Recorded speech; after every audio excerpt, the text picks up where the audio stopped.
Hello, hi, I'm John Yori, President of United Soldiers and Sailors of America, and I'm here with Javier. Javier, introduce yourself.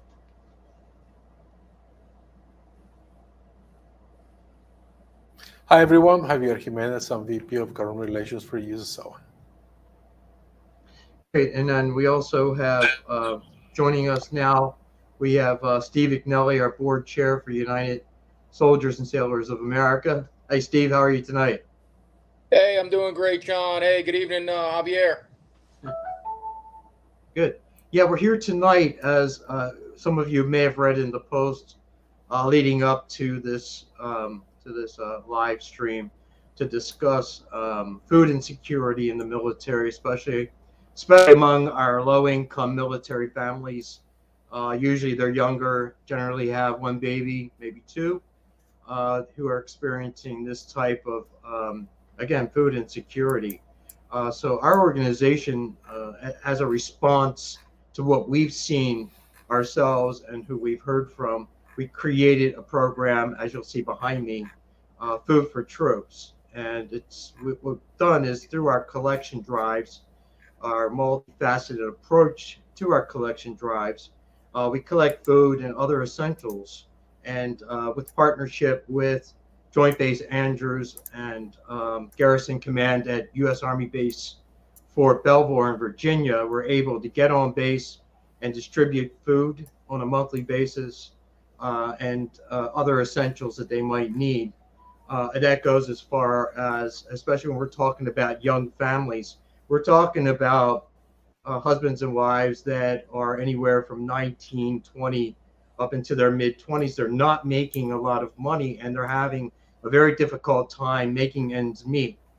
One in particular, a Lance Corporal that's actually from stationed at Joint Base Anacostia Bowling, and I talked to the couple and I asked them why they weren't able to use their vehicle. They had a vehicle in the driveway, and they're not able to use it. They can't afford the insurance on it.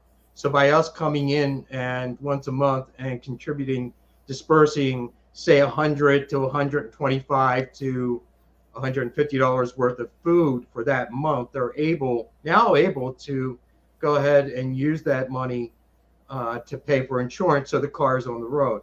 So this is basically, our response, our organization's response to a direct challenge that they're facing.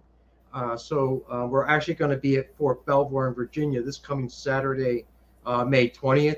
And if anyone is in the DC area, Northern Virginia or Maryland area would like to volunteer, help us, set up. We set up a pop-up store, grocery store, and they go shopping. And we'll have that at noon at Fort Belvoir, at I believe at the Woodlawn Chapel on base.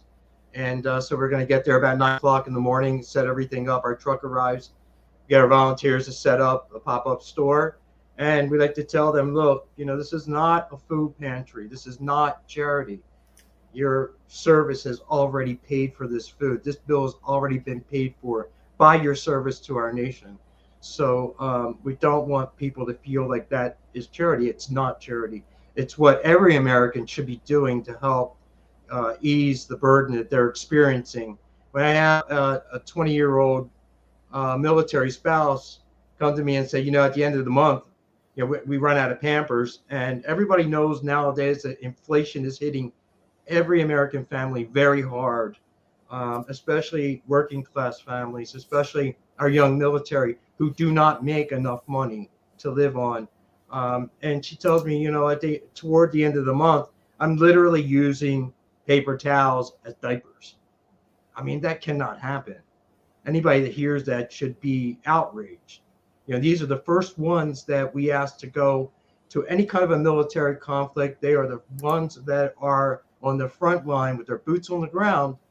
And to have this happen to them, not only does that interfere with and also damage military readiness, unit cohesion, but also the stress that it places on each and every one of their families. So, we have to do better than this. We can do better than this. And as a result, our organization came up with the Food for Troops program. And we want to thank so many people who contribute food. We have an online Amazon food store where people anywhere in the country can go and donate food, send food for a few dollars. We'll go to this cause. We'll go to this program.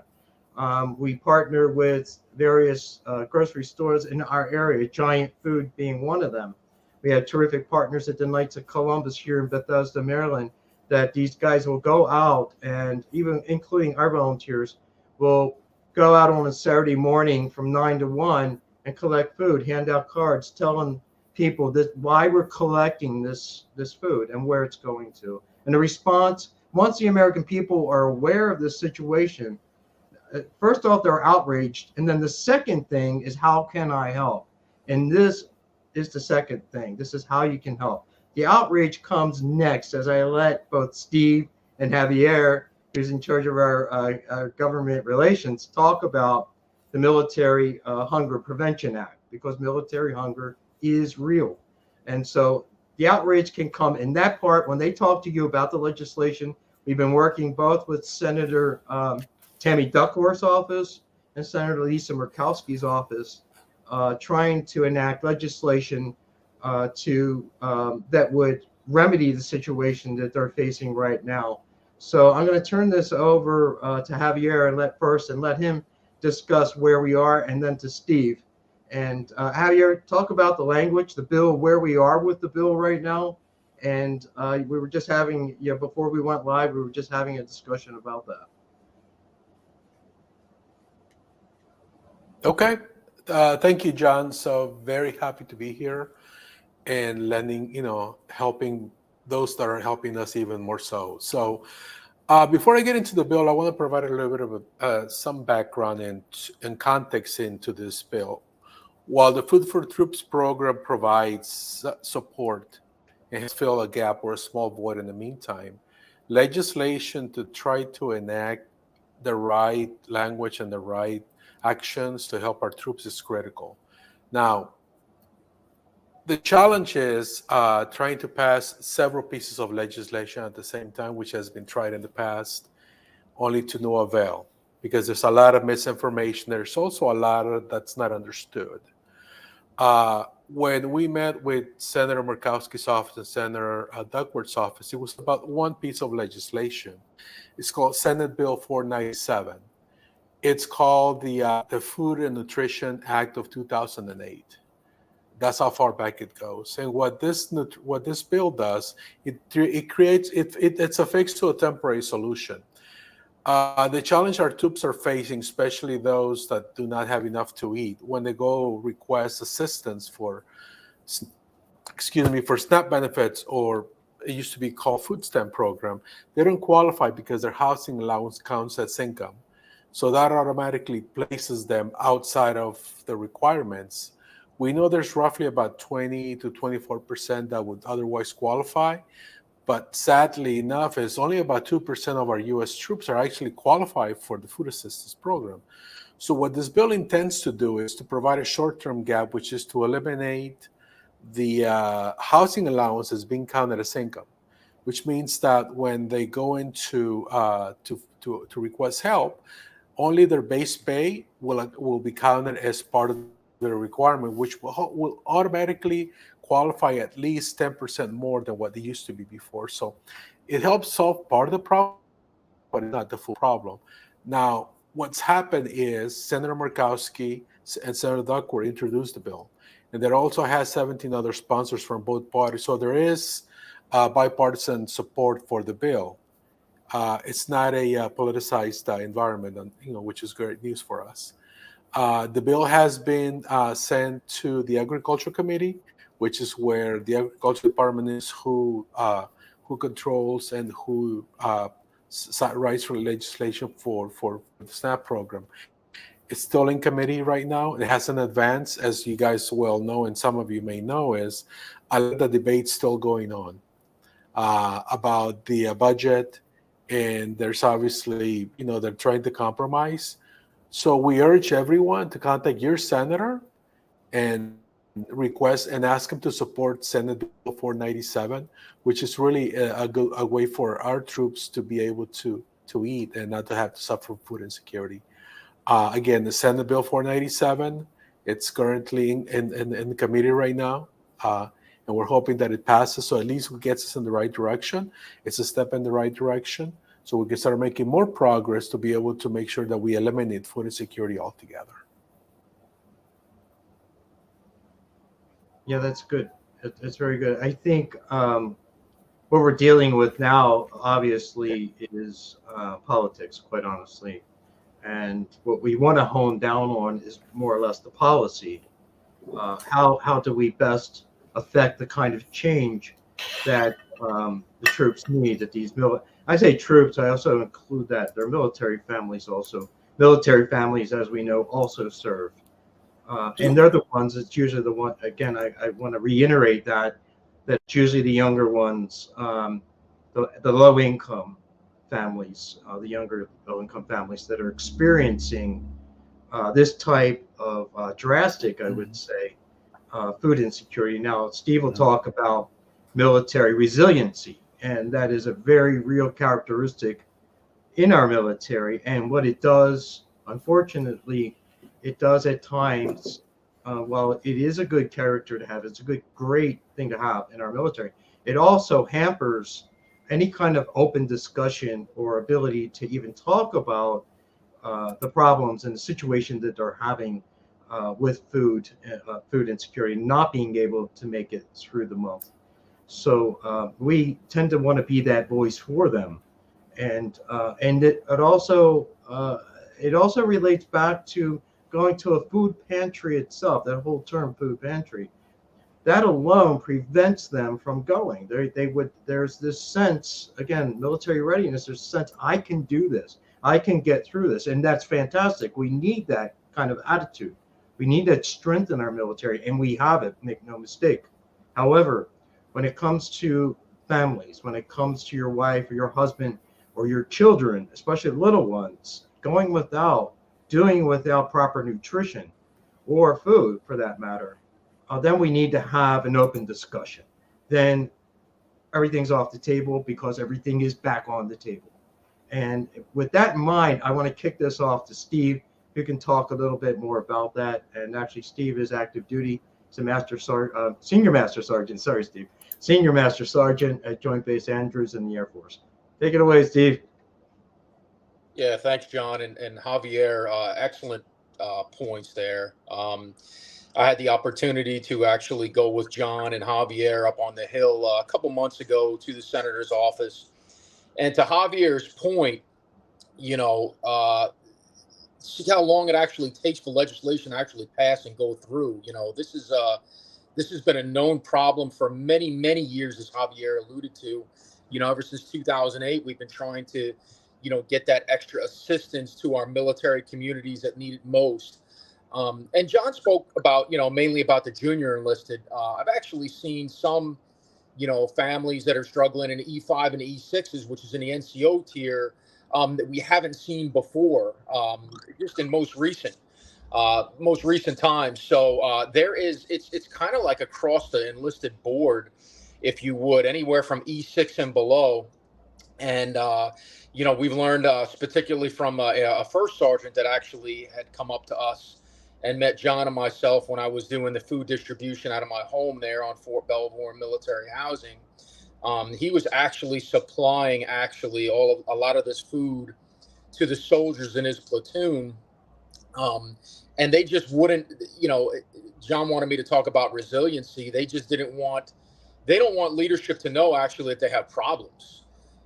Because that's kind of a sign of weakness. And we're taught resiliency to be resilient and to carry on the mission and deploy and kind of do what we're told almost at a moment's notice. And while this legislation is good, we have the opportunity as an organization to set up kind of boots on the ground and help people out and actually show up. Partnering with the USASOA a little while ago, we had a great partnership with the USASOA at Fort Belvoir. We came to set up an hour and a half before the event. There was people already lined up, even before we opened up the doors with bags waiting to get items. And they were just so grateful. And I tell you what, a lot of these people, they're not greedy at all.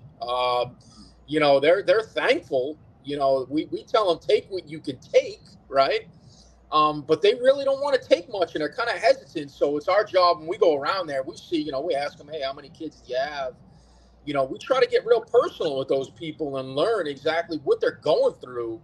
So that way, when we have these interactions up on the Hill with the senator's office, we could speak particular about those cases. And I tell you what, you know, in having conversations with the senators and the office there and the staff, they are getting a lot of those calls, but we need you to make more of those calls, as Javier kind of pointed out, because that's really the only way we're going to get this thing passed is if we act together.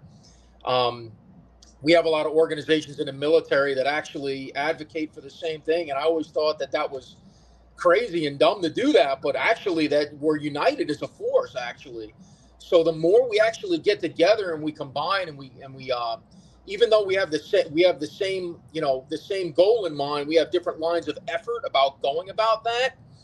But you know, this is an awesome program that I take part of day in and day out. Like anytime we have the opportunity to go out there and talk to service men and women, you know, to learn exactly what they're faced with, what they're going through, you know, $50 in the store doesn't go very far. I just went to Safeway to go get some groceries and I came home with like 5 or 6 items. You know, it really doesn't go that far. So we need not only your help to reach out to the senators, to your respective senator, to let them know to pass this bill, you know, to let them know that you support it. And also we need help for the Food for Troops program as well, because we can act a lot quicker than obviously a lot of these bills that go through and everything like that. And the senators need to hear it. You know, they need to hear from you, the people, on what course of action you would like to see.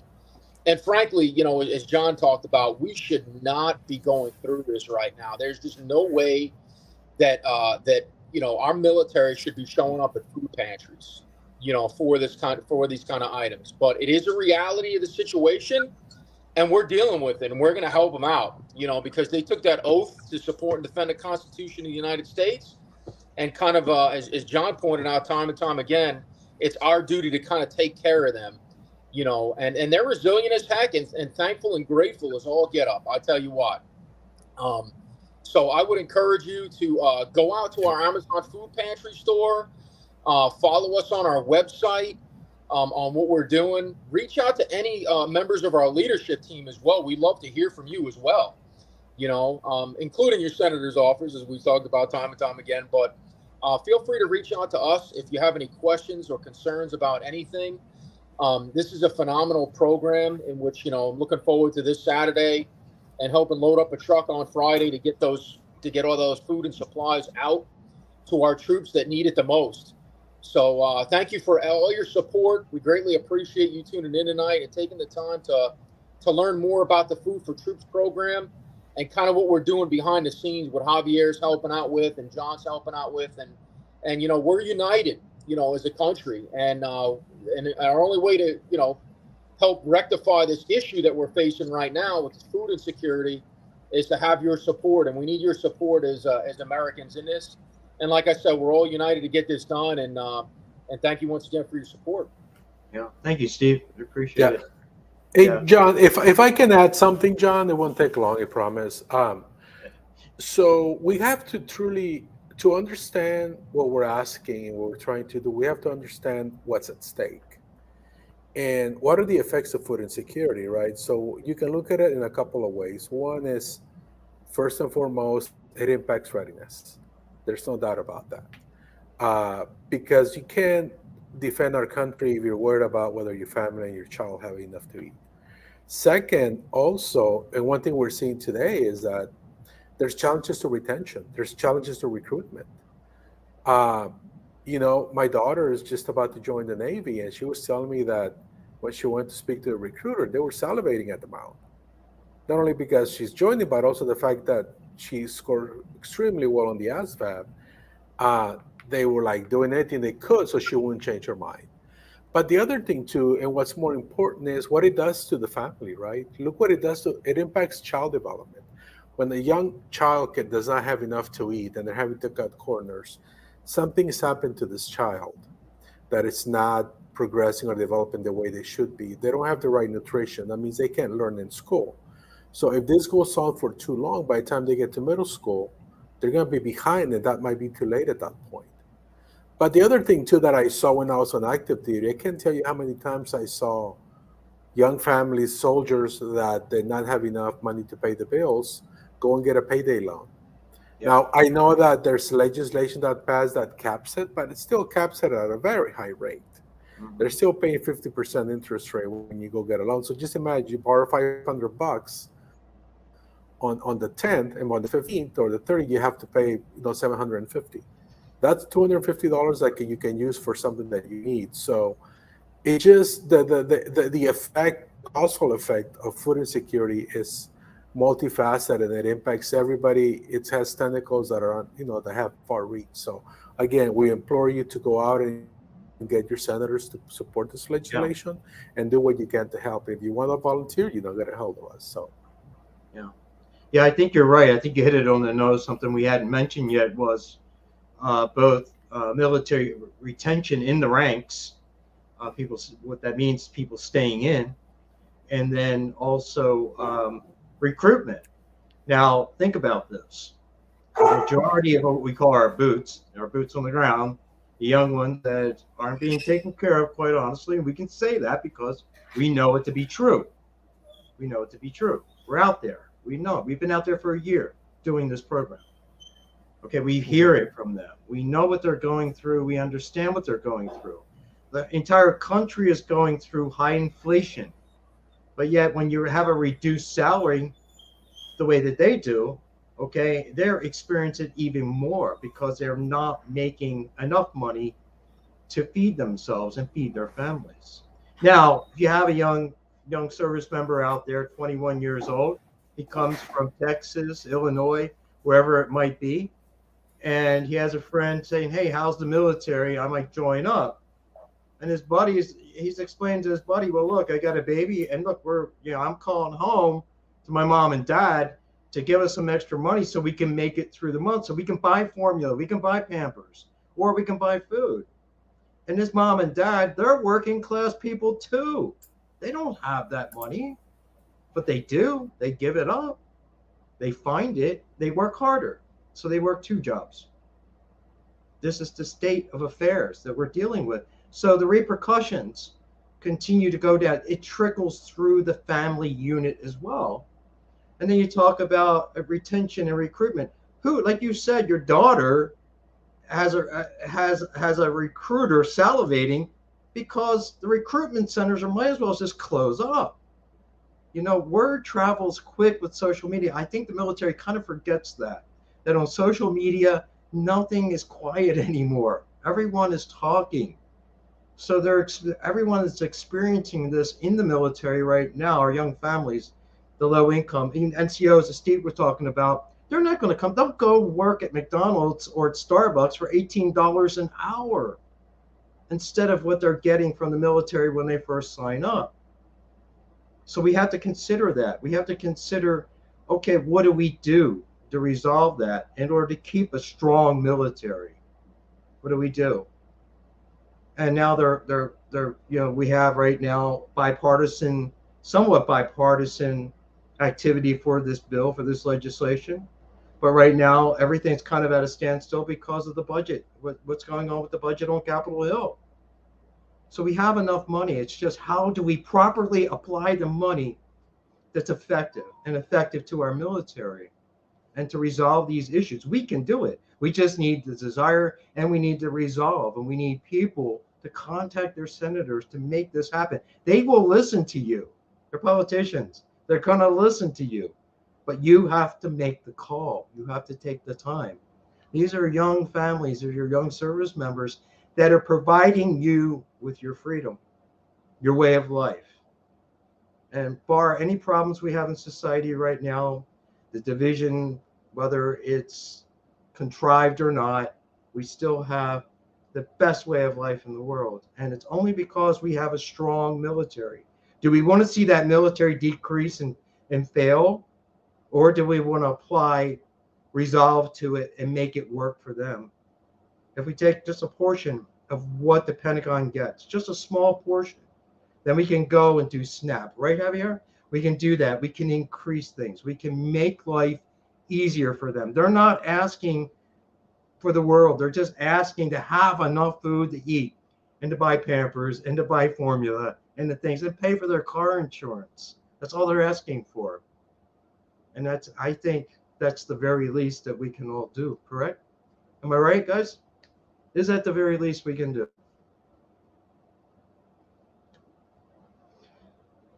So with that being said, I'll kick it back to Steve.